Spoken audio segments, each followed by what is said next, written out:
At least 60 people are dead and as many as 3,000 are injured after a massive explosion rocked the port area of Beirut on Tuesday in what a Red Cross official called a huge catastrophe.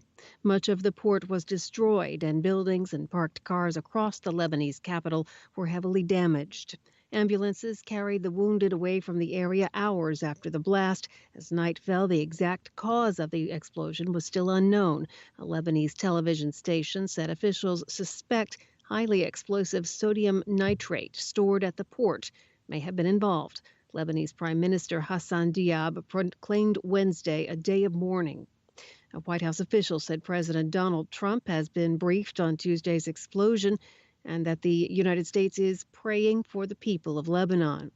While relations between Israel and Lebanon are currently tense, an Israeli official immediately said Israel had nothing to do with the blast. United Nations Secretary General Antonio Guterres says with schools being forced to shut their doors because of the coronavirus pandemic, the world is facing a generational catastrophe. Guterres made the comments Tuesday during a video briefing to launch a new UN campaign dubbed Save Our Future. It's aimed at restoring and bolstering formal education in a post-pandemic world.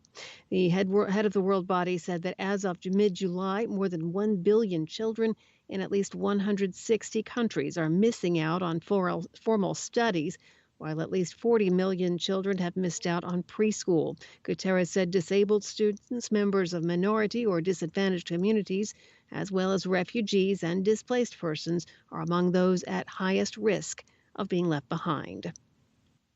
The European Union's antitrust regulators announced on Tuesday they'll launch an investigation into Google's plan to buy Fitbit. The U.S. tech giant is hoping to break into the wearable technology market and hopes to buy Fitbit for $2.1 billion. Fitbit makes wearable fitness devices. A variety of groups advocating for privacy and consumer rights want to block the deal because of antitrust and privacy concerns. The EU and many other groups say they are concerned the deal will increase the amount of data to which Google has access, making it increasingly difficult for other companies to compete effectively. White House officials and top congressional Democrats say they plan to meet again after both sides cited some progress in their effort to find agreement on a new coronavirus aid package. Senate Minority Leader Chuck Schumer told reporters Tuesday that the White House and Democratic lawmakers have moved closer together on 5 or 6 issues, with many more to go.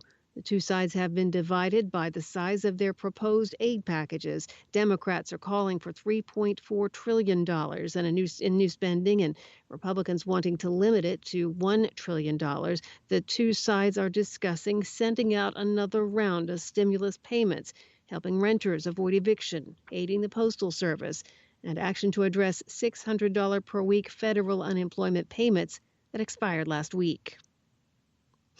New York City's health commissioner, Dr. Auxiris Barbeau, resigned on Tuesday. She expressed her deep disappointment with the way New York's Mayor Bill de Blasio has handled the COVID pandemic and his use of the department's expertise. In her resignation letter, Barbeau said she was leaving her job with deep disappointment. This is a quote, that during the most critical public health crisis in our lifetime, the health department's incomparable disease control expertise was not used to the degree it could have been.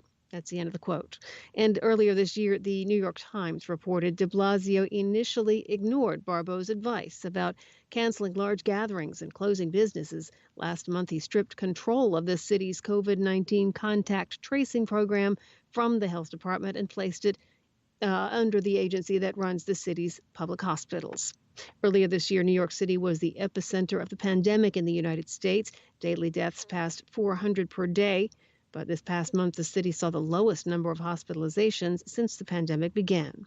President Donald Trump's demand for a payout to the U.S. government for a deal on the Chinese-controlled social media app TikTok drew fire on Tuesday. Critics say it appears unconstitutional and akin to extortion.